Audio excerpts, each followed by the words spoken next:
Hi all, നമസ്കാരം. എല്ലാവർക്കും learn on പ്ലസിലേക്ക് സ്വാഗതം. ഇന്ന് നമ്മൾ നോക്കുന്നത് ഇന്ത്യയിലെ സാംസ്കാരിക സ്ഥാപനങ്ങളെക്കുറിച്ചാണ് ഇന്ന് നോക്കുന്നത്.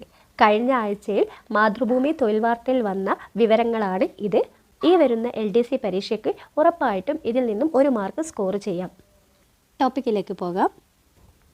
വിദ്യാഭ്യാസത്തെ സംസ്കാരവുമായി ബന്ധിപ്പിക്കുക എന്ന ലക്ഷ്യത്തോടെ കേന്ദ്ര സാംസ്കാരിക വകുപ്പ് 1979 രൂപവൽക്കരിച്ച സ്ഥാപനമാണ് centre for cultural resources and training. Centre for cultural resources and training. വിദ്യാഭ്യാസത്തെ സംസ്കാരവുമായി ബന്ധിപ്പിക്കുക എന്ന ലക്ഷ്യത്തോടെ കേന്ദ്ര സാംസ്കാരിക വകുപ്പ് 1979 രൂപവൽക്കരിച്ച സ്ഥാപനമാണ് centre for cultural resources and training. ന്യൂഡൽഹിയാണ് ഇതിൻ്റെ ആസ്ഥാനം. അധ്യാപകർക്കും കുട്ടികൾക്കുമായി സാംസ്കാരിക വിനിമയത്തിനുള്ള വിവിധ പരിപാടികൾ സംഘടിപ്പിക്കുക എന്നതാണ് ഈ സ്ഥാപനത്തിൻ്റെ ലക്ഷ്യം. വിദ്യാഭ്യാസത്തെ സംസ്കാരവുമായി ബന്ധിപ്പിക്കുക എന്ന ലക്ഷ്യത്തോടെ 1979 രൂപവൽക്കരിച്ച സ്ഥാപനമാണ് centre for cultural resources and training. ഇതിൻ്റെ ആസ്ഥാനം എവിടെയാണ്? ന്യൂഡൽഹിയാണ് ഇതിൻ്റെ ആസ്ഥാനം. അധ്യാപകർക്കും കുട്ടികൾക്കുമായി സാംസ്കാരിക വിനിമയത്തിനുള്ള വിവിധ പരിപാടികൾ സംഘടിപ്പിക്കുക എന്നതാണ് ഈ സ്ഥാപനത്തിൻ്റെ ലക്ഷ്യം. Sangeet Natak Akademi. The National Academy of dance, drama and music എന്നാണ് കേന്ദ്ര സംഗീത നാടക അക്കാദമി മുൻപ് അറിയപ്പെട്ടിരുന്നത്. The National Academy of dance, drama and music എന്നാണ് കേന്ദ്ര സംഗീത നാടക അക്കാദമി മുൻപ് അറിയപ്പെട്ടിരുന്നത്. ന്യൂഡൽഹിയാണ് സംഗീത നാടക അക്കാദമിയുടെ ആസ്ഥാനം. സംഗീത നാടക അക്കാദമി മുൻപ് അറിയപ്പെട്ടിരുന്നത് the National Academy of dance, drama and music എന്നാണ്. 1953 സംഗീത നാടക അക്കാദമി സ്ഥാപിതമായത്. 1953 സംഗീത നാടക അക്കാദമി സ്ഥാപിതമായത്. സംഗീതത്തിൻ്റെയും നാടകത്തിൻ്റെയും പ്രോത്സാഹനമാണ് ലക്ഷ്യം. പ്രോത്സാഹനമാണ് ലക്ഷ്യം. 1953 സംഗീത നാടക അക്കാദമി സ്ഥാപിതമായത്. സംഗീത നാടക അക്കാദമി ചെയർമാനെ നിയമിക്കുന്നത് രാഷ്ട്രപതിയാണ്. സംഗീത നാടക അക്കാദമി ചെയർമാനെ നിയമിക്കുന്നത് രാഷ്ട്രപതിയാണ്. 5 വർഷത്തേക്കാണ് നിയമനം. രബീന്ദ്ര ഭവൻ എന്നാണ് സ്ഥാപനത്തിൻ്റെ ആസ്ഥാന മന്ദിരം അറിയപ്പെടുന്നത്. രബീന്ദ്ര ഭവൻ എന്നാണ് സ്ഥാപനത്തിൻ്റെ ആസ്ഥാന മന്ദിരം അറിയപ്പെടുന്നത്. സംഗീത നാടക അക്കാദമി ചെയർമാനെ നിയമിക്കുന്നത് രാഷ്ട്രപതിയാണ്. 5 വർഷത്തേക്കാണ് നിയമനം. രബീന്ദ്ര ഭവൻ എന്നാണ് സ്ഥാപനത്തിൻ്റെ ആസ്ഥാന മന്ദിരം അറിയപ്പെടുന്നത്. ആസ്ഥാനം എവിടെയായിരുന്നു? ന്യൂഡൽഹിയിലാണ്. 1953 സംഗീത നാടക അക്കാദമി സ്ഥാപിതമായത്. സംഗീത നാടക അക്കാദമിയുടെ ലക്ഷ്യം സംഗീതത്തിൻ്റെയും നാടകത്തിൻ്റെയും പ്രോത്സാഹനമാണ് സംഗീത നാടക അക്കാദമി. അക്കാദമിയുടെ കീഴിലുള്ള ജവഹർലാൽ നെഹ്റു മണിപ്പൂർ ഡാൻസ് അക്കാദമി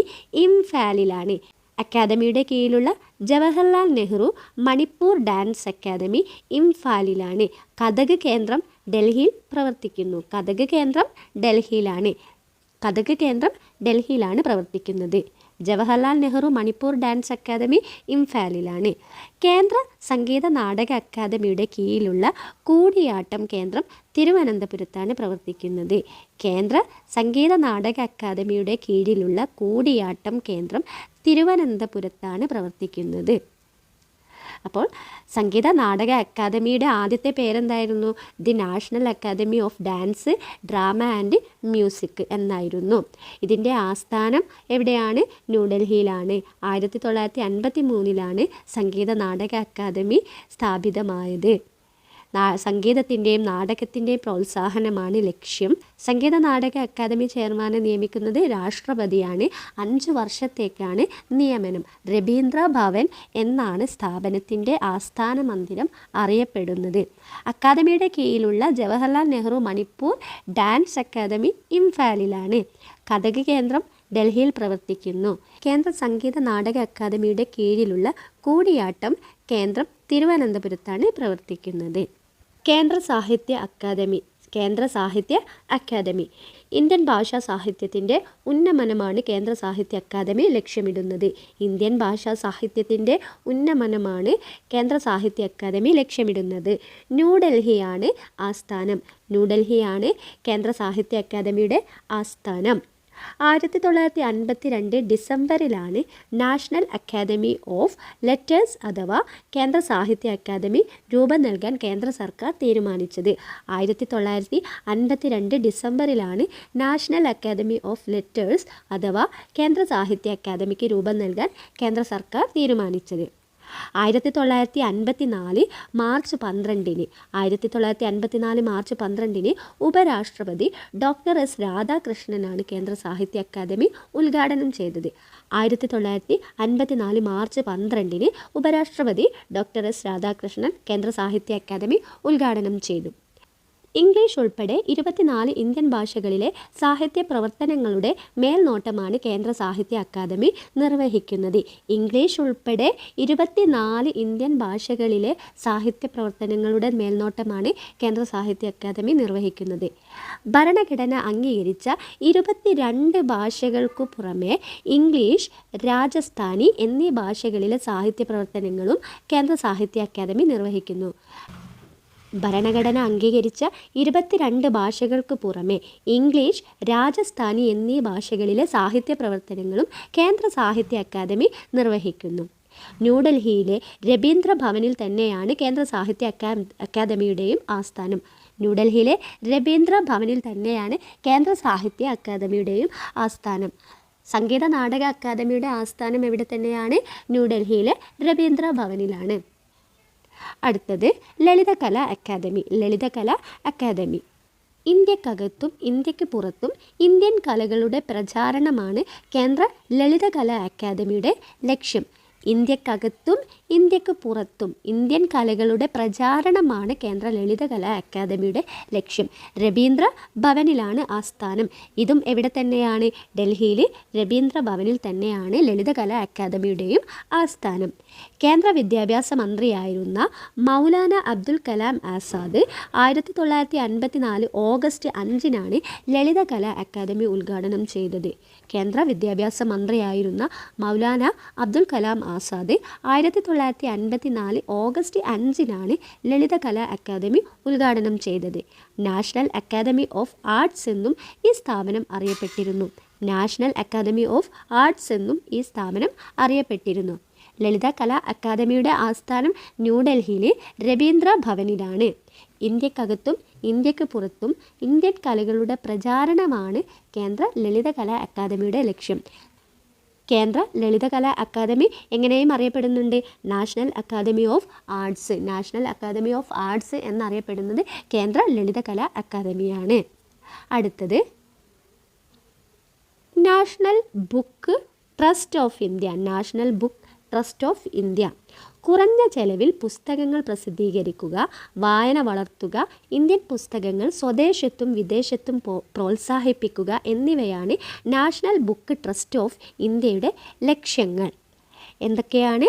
കുറഞ്ഞ ചെലവിൽ പുസ്തകങ്ങൾ പ്രസിദ്ധീകരിക്കുക, വായന വളർത്തുക, ഇന്ത്യൻ പുസ്തകങ്ങൾ സ്വദേശത്തും വിദേശത്തും പ്രോത്സാഹിപ്പിക്കുക എന്നിവയാണ് നാഷണൽ ബുക്ക് ട്രസ്റ്റ് ഓഫ് ഇന്ത്യയുടെ ലക്ഷ്യങ്ങൾ. നാഷണൽ ബുക്ക് ട്രസ്റ്റ് ഓഫ് ഇന്ത്യയുടെ ലക്ഷ്യങ്ങൾ.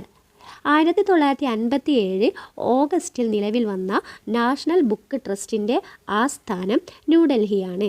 1957 ഓഗസ്റ്റിൽ നിലവിൽ വന്ന നാഷണൽ ബുക്ക് ട്രസ്റ്റിൻ്റെ ആസ്ഥാനം ന്യൂഡൽഹിയാണ്. കേന്ദ്ര വിദ്യാഭ്യാസ മന്ത്രാലയത്തിന് കീഴിലാണ് സ്ഥാപനം പ്രവർത്തിക്കുന്നത്. കേന്ദ്ര വിദ്യാഭ്യാസ മന്ത്രാലയത്തിന് കീഴിലാണ് ഈ സ്ഥാപനം പ്രവർത്തിക്കുന്നത്. ആഫ്രോ മേഖലയിലെ ഏറ്റവും വലിയ പുസ്തകമേളയായ ന്യൂഡൽഹി വേൾഡ് ബുക്ക് ഫെയർ നടത്തുന്നത് നാഷണൽ ബുക്ക് ട്രസ്റ്റാണ്. ആഫ്രോ ഏഷ്യൻ മേഖലയിലെ ഏറ്റവും വലിയ പുസ്തകമേളയായ ന്യൂഡൽഹി വേൾഡ് ബുക്ക് ഫെയർ നടത്തുന്നത് നാഷണൽ ബുക്ക് ട്രസ്റ്റാണ്. വിവിധ ഇന്ത്യൻ ഭാഷകളിൽ കുട്ടികളുടെ പുസ്തകങ്ങൾ പ്രസിദ്ധീകരിക്കാനായി 1993 നാഷണൽ സെൻറ്റർ ഫോർ ചിൽഡ്രൻസ് ലിറ്ററേച്ചറിന് രൂപം നൽകിയത് നാഷണൽ ബുക്ക് ട്രസ്റ്റാണ്. വിവിധ ഇന്ത്യൻ ഭാഷകളിൽ കുട്ടികളുടെ പുസ്തകങ്ങൾ പ്രസിദ്ധീകരിക്കാനായി 1993 നാഷണൽ സെൻറ്റർ ഫോർ ചിൽഡ്രൻസ് ലിറ്ററേച്ചറിന് രൂപം നൽകിയത് നാഷണൽ ബുക്ക് ട്രസ്റ്റാണ്. ദേശീയ പുസ്തക വാരാചരണത്തിന് നാഷണൽ ബുക്ക് വീക്ക് തുടക്കം കുറിച്ചത് 1982-ലാണ്. 1982-ലാണ് ദേശീയ പുസ്തക വാരാചരണത്തിന് നാഷണൽ ബുക്ക് വീക്ക് തുടക്കം കുറിച്ചത്. എല്ലാ വർഷവും നവംബർ 14 മുതൽ 20 വരെയാണ് ദേശീയ പുസ്തക വാരാചരണം. ദേശീയ പുസ്തക വാരാചരണം എല്ലാ വർഷവും നവംബർ 14 മുതൽ 20 വരെയാണ്. രബീന്ദ്ര ഭവൻ നോക്കാം.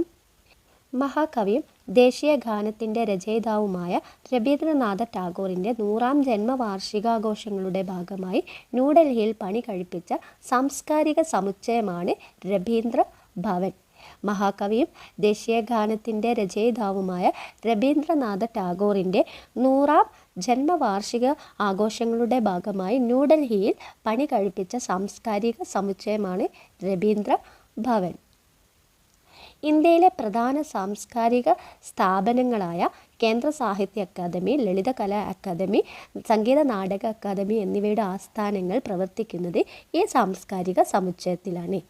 ഇന്ത്യയിലെ പ്രധാന സാംസ്കാരിക സ്ഥാപനങ്ങളായ കേന്ദ്ര സാഹിത്യ അക്കാദമി, ലളിതകലാ അക്കാദമി, സംഗീത നാടക അക്കാദമി എന്നിവയുടെ ആസ്ഥാനങ്ങൾ പ്രവർത്തിക്കുന്നത് ഈ സാംസ്കാരിക സമുച്ചയത്തിലാണ്.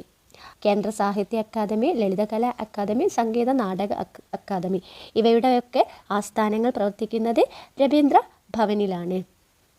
അടുത്തത് national archives of India. National archives of India കൂടുതൽ കാലത്തേക്ക് സൂക്ഷിച്ചു വെക്കേണ്ട രേഖകൾ പരിപാലിക്കുന്ന സ്ഥാപനമാണ് national archives of India.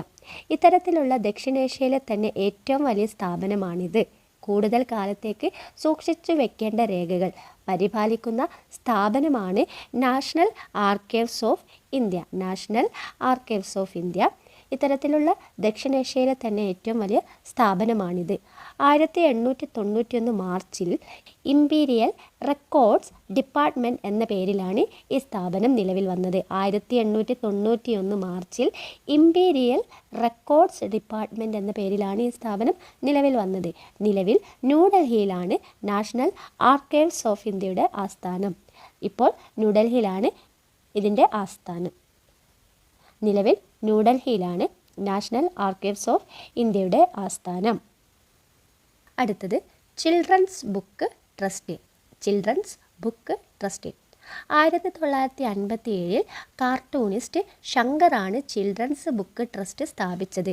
1957 cartoonist ശങ്കറാണ് ചിൽഡ്രൻസ് ബുക്ക് ട്രസ്റ്റ് സ്ഥാപിച്ചത്. 1965 നവംബർ 30 രാഷ്ട്രപതി ഡോക്ടർ എസ് രാധാകൃഷ്ണനാണ് ചിൽഡ്രൻസ് ബുക്ക് ട്രസ്റ്റ് ഉദ്ഘാടനം ചെയ്തത്. 1957 കാർട്ടൂണിസ്റ്റ് ശങ്കറാണ് ചിൽഡ്രൻസ് ബുക്ക് ട്രസ്റ്റ് സ്ഥാപിച്ചത്. 1965 നവംബർ 30 രാഷ്ട്രപതി ഡോക്ടർ എസ് രാധാകൃഷ്ണനാണ് ചിൽഡ്രൻസ് ബുക്ക് ട്രസ്റ്റ് ഉദ്ഘാടനം ചെയ്തത്. ഡൽഹിയിലാണ് ചിൽഡ്രൻസ് ബുക്ക് ട്രസ്റ്റിൻ്റെ ആസ്ഥാനം. ന്യൂഡൽഹിയിലാണ് ചിൽഡ്രൻസ് ബുക്ക് ട്രസ്റ്റിൻ്റെ ആസ്ഥാനം. ഇതിനോട് ചേർന്നാണ് പ്രസിദ്ധമായ ശങ്കേഴ്സ് ഇൻ്റർനാഷണൽ ഡോൾസ് മ്യൂസിയം. ഇതിനോട് ചേർന്നാണ് പ്രസിദ്ധമായ ശങ്കേഴ്സ് ഇൻ്റർനാഷണൽ ഡോൾസ് മ്യൂസിയം. ഇതിനോട് ചേർന്നാണ് പ്രസിദ്ധമായ ശങ്കേഴ്സ് ഇൻ്റർനാഷണൽ ഡോൾസ് മ്യൂസിയം. ഇതിനോട് ചേർന്നാണ് പ്രസിദ്ധമായ Shankar's international dolls museum. Nehru house എന്നാണ് ചിൽഡ്രൻസ് ബുക്ക് ട്രസ്റ്റിൻ്റെ ആസ്ഥാന മന്ദിരം. നെഹ്റു ഹൗസ് എന്നാണ് ചിൽഡ്രൻസ് ട്രസ്റ്റ് ബുക്കിൻ്റെ ആസ്ഥാന മന്ദിരം അറിയപ്പെടുന്നത്. അടുത്തത് national school of drama. National school of drama Sangeetha Nataka അക്കാദമിയുടെ കീഴിൽ സ്ഥാപിതമായ നാഷണൽ സ്കൂൾ ഓഫ് ഡ്രാമയുടെ ആസ്ഥാനം ന്യൂഡൽഹിയാണ്. സംഗീത നാടക അക്കാദമിയുടെ കീഴിൽ സ്ഥാപിതമായ നാഷണൽ സ്കൂൾ ഓഫ് ഡ്രാമയുടെ ആസ്ഥാനം ന്യൂഡൽഹിയാണ്. നാഷണൽ സ്കൂൾ ഓഫ് ഡ്രാമയുടെ കീഴിൽ എല്ലാ വർഷവും നാടകമേള നടത്തുന്നു. നാഷണൽ സ്കൂൾ ഓഫ് ഡ്രാമയുടെ കീഴിൽ എല്ലാ വർഷവും നാടകമേള നടത്തുന്നു. 1959 നാഷണൽ സ്കൂൾ ഓഫ് ഡ്രാമ സ്ഥാപിതമായത്. 1959 നാഷണൽ സ്കൂൾ ഓഫ് ഡ്രാമ സ്ഥാപിതമായത്. 1975 സ്കൂൾ ഓഫ് ഡ്രാമ ഒരു സ്വതന്ത്ര സ്ഥാപനമായി മാറിയത്. 1959 നാഷണൽ സ്കൂൾ ഓഫ് ഡ്രാമ സ്ഥാപിതമായത്. 1975 സ്കൂൾ ഓഫ് ഡ്രാമ ഒരു സ്വതന്ത്ര സ്ഥാപനമായി മാറി. നാഷണൽ സ്കൂൾ ഓഫ് ഡ്രാമയുടെ ആഭിമുഖ്യത്തിൽ എല്ലാ വർഷവും അരങ്ങേറുന്ന നാടകമേളയാണ് ഭാരത് രംഗ് മഹോത്സവ്. ഭാരത് രംഗ് മഹോത്സവ് എല്ലാ വർഷവും നാഷണൽ സ്കൂൾ ഓഫ് ഡ്രാമയുടെ ആഭിമുഖ്യത്തിൽ അരങ്ങേറുന്നുണ്ട്. 1999 ഇത് ആരംഭിച്ചത്. ഭാരത് രംഗ് മഹോത്സവ് 1999 ആരംഭിച്ചത്. നാഷണൽ സ്കൂൾ ഓഫ് ഡ്രാമയുടെ ആഭിമുഖ്യത്തിൽ എല്ലാ വർഷവും അരങ്ങേറുന്ന നാടകമേളയാണ് ഭാരത് രംഗ് മഹോത്സവ്.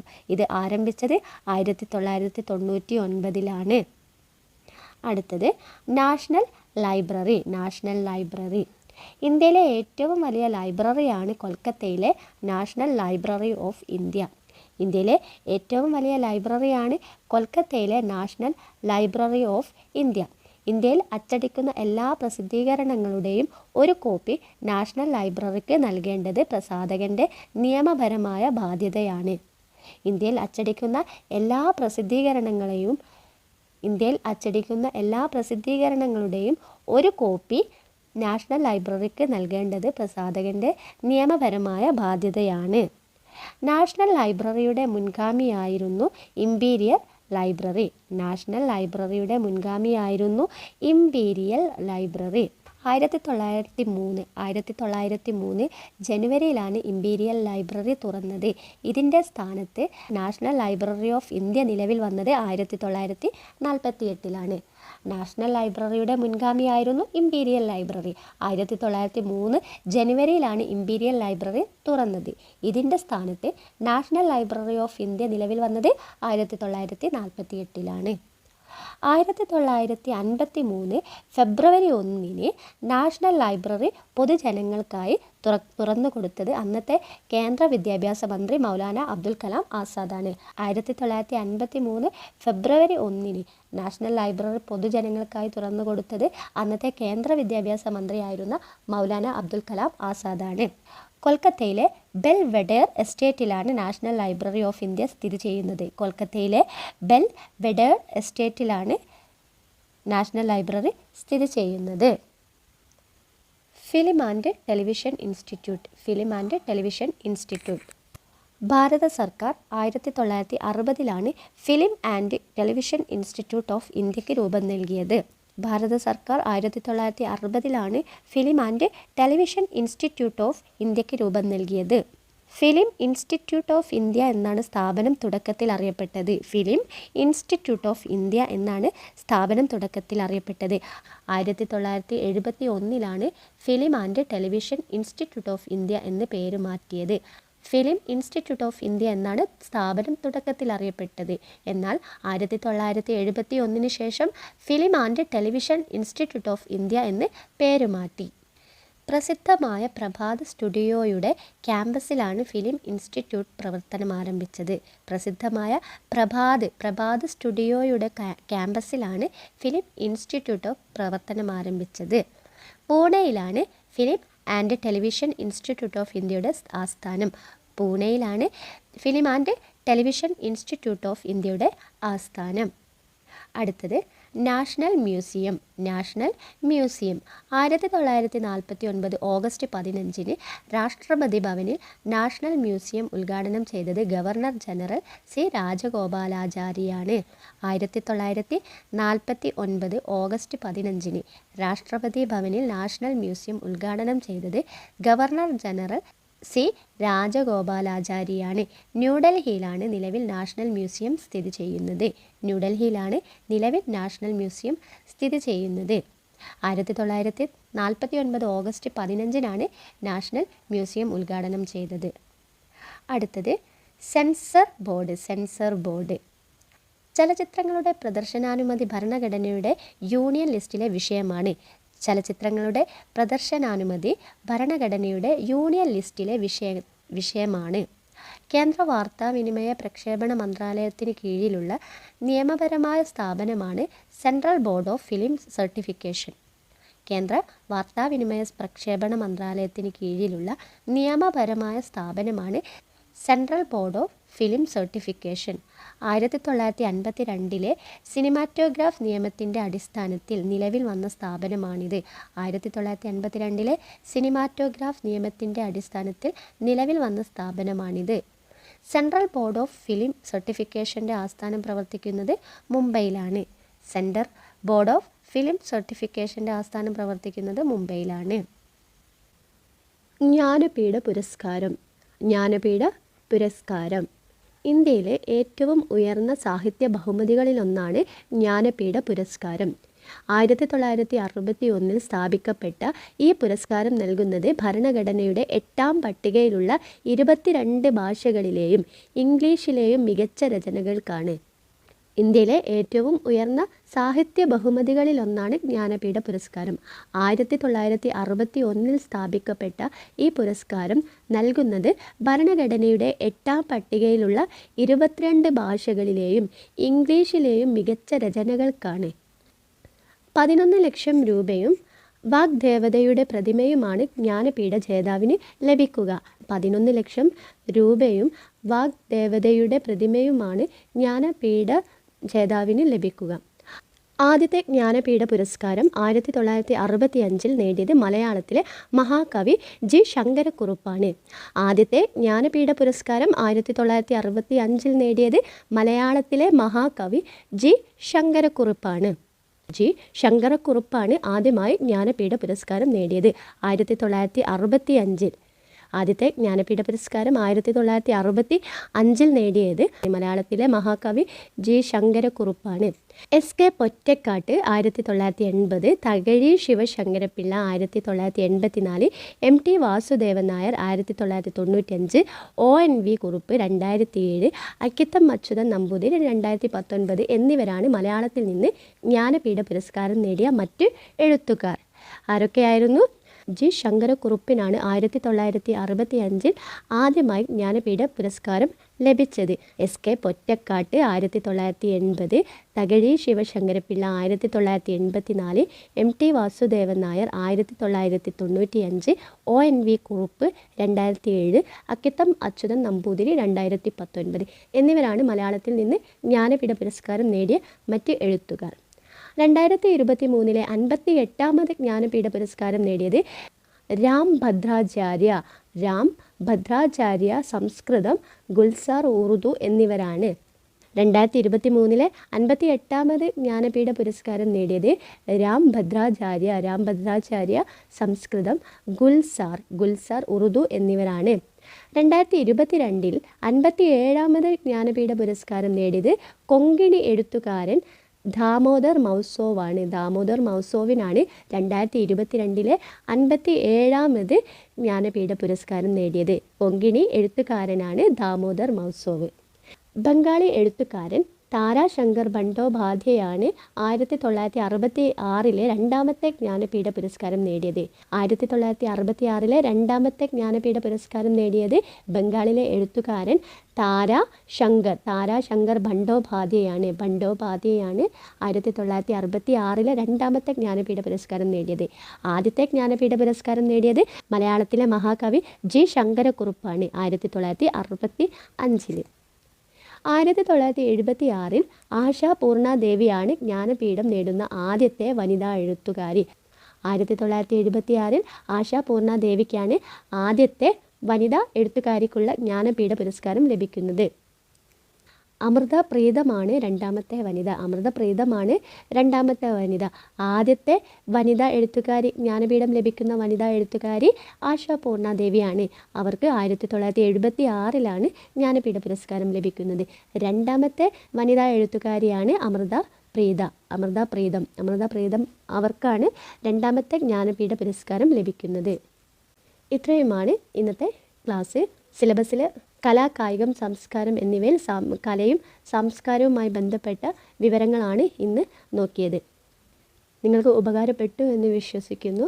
ഇനിയും ഇതുപോലെ ഉപകാരപ്രദമായ നല്ല ക്ലാസ്സുമായി വീണ്ടും വരാം. Thank you.